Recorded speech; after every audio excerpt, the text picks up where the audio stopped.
Hello, welcome to today's talk, which we're calling Mapping the New World. My name's Piers Campbell, and I'm Head of Delivery for the National Citizen Service Trust. I have two roles in that organisation. Firstly, I lead and support our software development and data and analytics teams. And secondly, I lead the organisation's Employee Voice Forum, which endeavours to use ideas and suggestions from across our teams to make organisational improvements. I'm going to slightly adjust my approach today, and I'm going to start by telling you what the concluding assertion of this talk is, and then I'm going to share how I got there with you. So the end point of our discussion today is this. I think an organisation's greatest asset in managing transformational change are the people within it and not resources from outside it. How did I get to this conclusion? Well, I've worked at the NCS Trust in a variety of roles for nearly 11 years now. Last November, the government announced the closure of the programme, so we find ourselves in a natural period of reflection. Similarly, over this 11 years, I've been lucky enough to build a network of people in comparable roles in other organisations, and being able to share experiences and identify patterns with them has been incredibly valuable. Now, obviously, the defining event of that 11-year period has been COVID and the changes it has made to the ways we live and work. And not only that, but also the ways we think about our lives and work. It feels like we're still processing those changes and what we've gained and what we've lost. But the most dramatic result of that event was the increased emphasis on remote and hybrid working. We're all still experimenting with our responses to that change. Some of us are trying to accommodate discomfort and look for opportunity. And obviously there's a very vocal group who want to pretend it didn't happen and just time travel back to 2019. Now, while we're still absorbing and assimilating the changes that the switch to more distributed working has brought us, we're also right in the thick of the changes that AI is going to make. And it's difficult to predict the true impact of what AI will do to our work, but we do know one thing. At the moment, the vast majority of our thinking is about what change the technology will deliver, and the minority of our thinking is about how we will change as people. And so, with what is almost now mandatory whimsy, I asked an AI image generator to represent what the future of hybrid working might look like. This is what it came up with. And as we can see, it kind of like predicts more holograms in the office and everything broadly the same at home, except for the fact we might all get a small one-armed robot. It's actually a decent demonstration of where we are in our assessment of where we'll end up, which is that we don't know. And what we do know is that we need to be prepared for more change, and our response to the shift to hybrid working is our most relevant case study on how we're going to handle it. So what I'm going to do today is mark the territories of the working world that I think have been most affected by the pandemic and discuss what we've learned. So that learning isn't just from personal experience, but it also comes from shared experience and research. There's been a lot of measurement on how remote and hybrid working has changed us. Here's a couple of headlines. People aren't necessarily that happy at work. 60% of people say they feel emotionally detached from their work. Those changes feel permanent. 90% of people don't want to go back to pre-pandemic ways of working. But those changes have had an effect. 41% of HR leaders report that hybrid work has affected their people's connection to culture. So that change has been significant. So let's take a look at what we've learned. Now, the first territory we're going to look at is accountability. And the first learning that we're going to examine more closely is that accountability needs visibility. So trust is very much the currency of leadership. A good leader knows how to earn it and when to utilise it. And accountability is essential for building and maintaining trust. So information is released and decisions are communicated, very differently if we're doing it remotely than to a group of people in an office. So in that physical space, we naturally make judgments and perceptions in a sensory way, like tone and body language. And we link that decision to the person making and communicating the decision, and we come to our conclusions about that person's motivation and authenticity. And if we look at that from the other side, if we're communicating a decision in a physical space, we're going to have that sensory response to the way that people receive that decision or information. And because we don't want to be standing in front of a room full of people tutting and rolling their eyes when we talk to them, we adjust sensory things like tone and body language accordingly. So there's that two-way dance of kind of subconscious sensory communication going on when we're all in a room together, and we're very used to forming meaning and consensus out of that. What we don't have is a similarly developed set of intuitive responses for listening to a machine. So, if we receive information and have decisions communicated to us by text or by an image of a person on a laptop screen, we're deprived of all of those sensory inputs, and it's much more difficult for us to construct meaning. That's also the case with access to information. In a physical space, if we don't have information available to us, we can seek it out. We can talk to people, we can rationalize the absence of information even. If we're sitting at home in front of a laptop, we're in a situation where information can be more formally curated or even hoarded. I suppose we're much less likely to know what we don't know. So a leader in a remote or hybrid environment has to change their approach if they want to demonstrate accountability and build the trust that they're going to need to lead effectively. They need to fill in the gap that lack of opportunity to deploy intuition and senses leaves behind. And that's going to need two things. Firstly, that change of approach. So people working remotely are going to need more information about all levels of a team or organisation, and it's going to need to be of a high quality and honestly represented. And instead of bringing people in at the end of decision-making processes, they're going to need to be involved sooner. If people are involved sooner, then their expertise will be involved sooner, but then so will their opinions and their baggage, if you like. So there'll be work entailed in managing that. And that's why leaders are going to need the second thing, which is courage. So part of giving teams and organisations more security might, in the first instance, involve surrendering some of your own. That's not a zero-sum game. It will eventually get everyone to a more secure place, but there is going to be that leap of faith to take. Being accountable is hard work, and even harder work when there are easy opportunities to hide from it. But if leaders evade accountability, they won't be able to build trust. Let's move on to our second learning territory. And our second learning territory is concerned with structure. And our learning here for the past 5 years is that informal networks are where the work happens. So leaders in their organisations spend a lot of time and resource on organisational design. And if things aren't working as expected, we quite often opt for a large-scale reorg, and that might even be part program. We put together functional teams and cross-functional teams, and we try to eliminate silos, and we finally produce a big org chart, and then we look at it and say, there it is, and that's our organizational structure, and this is how we work now. But for the most part, it isn't. That new structure then gets delivered to the people who will be required to work in it, and those people each occupy a kind of a different place on a spectrum of ability and motivation. So those people are given the structure and some work, and then they set about road testing that structure to see if it's possible to deliver their work from within it. And if it isn't possible, or if it's too challenging, they've got a couple of options. So firstly, they could communicate back up the line that the new structure is making it difficult to work. But that's problematic. That communication is going to a group of people who've just spent a lot of time and often a lot of money on a big change program, and that program is finished now, so sorry. Or people with the greatest amount of ability and motivation can get together and try to arrange themselves as best they can to get the work done. And from that option, informal networks emerge and start to assert themselves. So these informal networks tend to be quite hardworking, they tend to feel quite beleaguered, but they also tend to be very efficient in their delivery. And if the formal network starts to impose itself on the informal, it either works around it or it forces the formal network to adjust.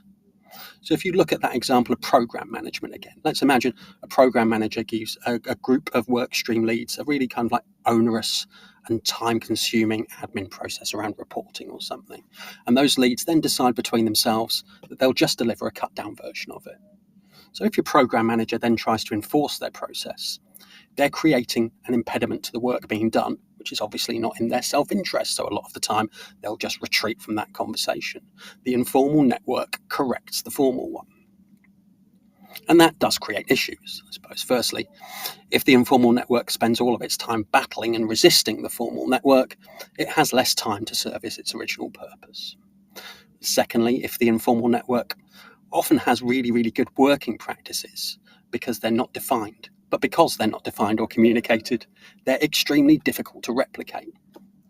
And thirdly, the effectiveness of informal networks often make it look like the formal one is working better than it actually is.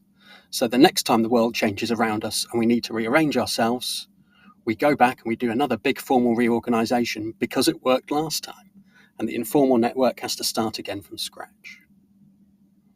Formal networks tend to govern, and informal structures tend to deliver. But if there's too much distance between those two structures, they both slow down. That takes us into our third territory, which is culture. And our learning in this territory is that our culture is in our work and not beside our work. So when we start an initiative and we kick off a discovery or launch a project or a program of work, let me ask you this question. Are your HR people in there? Are your people team in there? Is anyone there saying, oh, this is what the data tells us about sickness and absence across the lifespan of a piece of work like this? Is there anyone in there joining the dots between the working practices of one team and the culture in connected or supported teams? I'm going to hazard a guess at no. And that's because when we launch initiatives designed to improve our working culture, we all have a tendency to do it in parallel to our work and not actually inside our work. So quite often you will have a kind of executive leadership mandating training on things that are not really related to our current organisational priorities. We might launch learning and development activities that aren't really connected to our strategy in any way. We sometimes attempt to impose values rather than seeing how values emerge and evolve from our practice of working. And that not only greatly restrains our ability to improve our working environment, it also really inhibits our ability to deliver. So while that's happening, distinct ways of working can form within different teams and functions and can emerge from teams and functions that work closely together. If that subculture becomes more advantageous or supportive than the wider organisational culture, then it creates an opposition, a brand new set of problems, basically. And then that set of problems tends to be given to the people you hold responsible for your culture, but they can't resolve them because they don't have access to where the work is happening. And that's what led to their problems in the first place. A central problem of separating culture improvement activities from the ongoing work of the organisation is it becomes impossible to measure how effective they are. You can have, and I've personally seen, people responsible for improving culture do amazing transformative work, but unless it's plumbed in to the strategy and operation of your organisation, it can just go to waste. And so the very people we're inhibiting and preventing making positive change end up being held responsible for that change not happening. But if those people were able to influence strategy and decision making a bit more and could see firsthand those operational and delivery challenges, they would have a much better chance of helping those cultural improvements that are really relevant to the work of the organisation at that given time emerge and take hold. The fourth learning territory we're going to look at now is engagement. And our learning around engagement is, quite simply, that engagement has to be meaningful. So earlier when we talked about accountability, we talked about an announcement being made in an office and how we use our senses to construct meaning. We actually use a lot of different responses to construct and refine that meaning. So if we receive some information, we have that sensory or physical response, and we have an intellectual response, and we have an emotional response. And what we have when we're in a shared physical environment is the chance to validate those responses. So if we believe the news is shocking, we can look around us to see who else looks shocked. If we become tense when we hear a particular announcement, but we look around and notice our peers are relaxed, we might ask ourselves if we're overreacting. We can exchange glances, we can have quick chats afterwards. We have plenty of ways to measure and regulate our responses. But receiving information online or remotely is quite different. We receive a less rich set of information, and our sense-checking options are more limited. We might send a comment or a question mark to a colleague by IM in the middle of a presentation, but even that reaction is then mediated by technology rather than by our more organic human responses. And if you are working alone in a room on your own at home, that feeling of distance and uncertainty could even be further exacerbated from that. So if, as leaders, we're trying to engage with our colleagues, and engagement doesn't just mean the delivery of information, it's that kind of two-way communication that we try to use to enlighten people and motivate people and inspire people. If we are trying to engage, we can't assume the tools and techniques of the physical world will work remotely. Research into a theory called social information processing suggests that the way we engage with people via technology differs greatly from in person. We have the opportunity to engage with significantly larger numbers of people. We can also be more selective about what we present about ourselves in an effort to form better impressions. And crucially, online relationships require much more time and many more interactions to develop the same quality that we experience face to face. So the challenge for leaders here is twofold. We have to be intentional about building and maintaining engagement, and we have to make sure that that engagement is meaningful. So by intentional, I mean that leaders have to be consciously reviewing their plans and tools to engage their team and continuously making changes according to responses, feedback, and context. And by meaningful engagement, I mean avoiding kind of dead-end feedback. I suppose you might have experience of this. It's when someone asks you for your opinion on something purely so they can say they have asked you for your opinion on it. So the conversation ends there, you get thanked, and nothing ends or nothing happens as a result. It's problematic even when you have strong in-person relationships, but in the remote world can be incredibly damaging. Fifth and final territory now then, and a very obvious one, leadership. Our learning here then, the role of the leader is to make connections. So increasingly there is separation in the way we work, right? And when we think about addressing that separation, we tend to think about turning the clock back, right? If we get everyone back together in the same place, problems will be solved. We do have to face the fact that we can't go back to that world. And not only has the way we work changed, but the relationship between the individual and their work has changed significantly. The way work fits into our lives in terms of the priority we attach to it, the adjustments we're prepared to make for it, and the sacrifices we believe it merits, won't just snap back into place if we're all under one roof. We can't go back, so we have to go forward. And that's going to involve continually updating and adapting the way we lead. So the separation inherent in a lot of information work is not just between people. We're getting separated from communal experiences and rituals. And we're at risk, I suppose, of becoming separated from our purpose at work. So we're going to need to add a new focus and responsibility to leadership, which is making and maintaining connections. So there's a ground level responsibility to this, which is ensuring the people you lead are connected. So if they are, they're going to have shared purpose and shared responsibility, clear communication, and resources they need to do their job. It's the foundations on which we build our connections. But to strengthen those connections, we're also going to have to build links outside of our teams and organisations. We can put people in touch with similar roles in external organisations. We can put people in touch with very, very different roles and try to get new and fresh perspectives into the way they think and work. Also, we need to build and foster the connections between our teams and the people they provide a service for, so they can have a better sense of the real world impact of their work.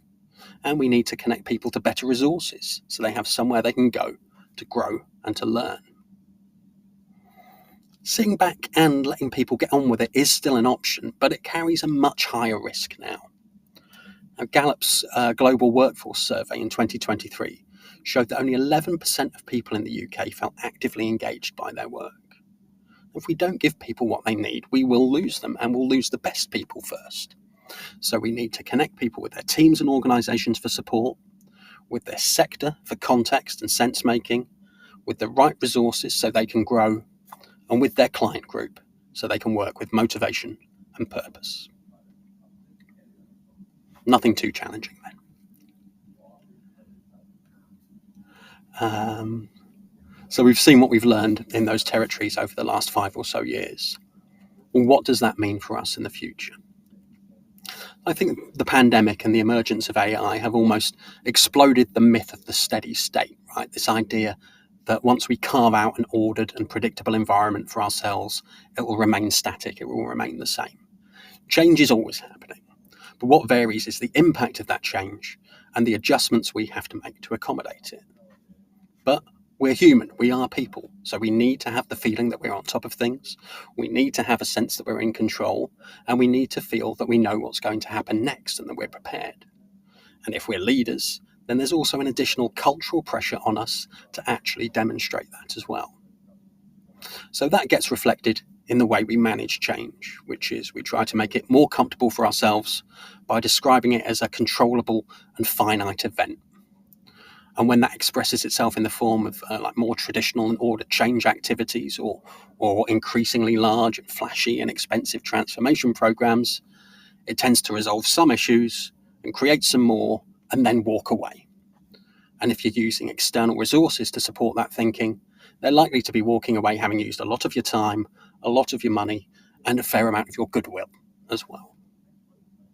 So how can we translate what we've learned into things we can do practically to make sure we're ready to handle what comes next? If we look back at our territories, then some actions are going to suggest themselves. So as leaders, we can bring the notion of making connections into our expectations of ourselves and also encouraging those around us to think in the same way. It only takes a relatively small number of connections to allow a large number of patterns to emerge that might help us in our work.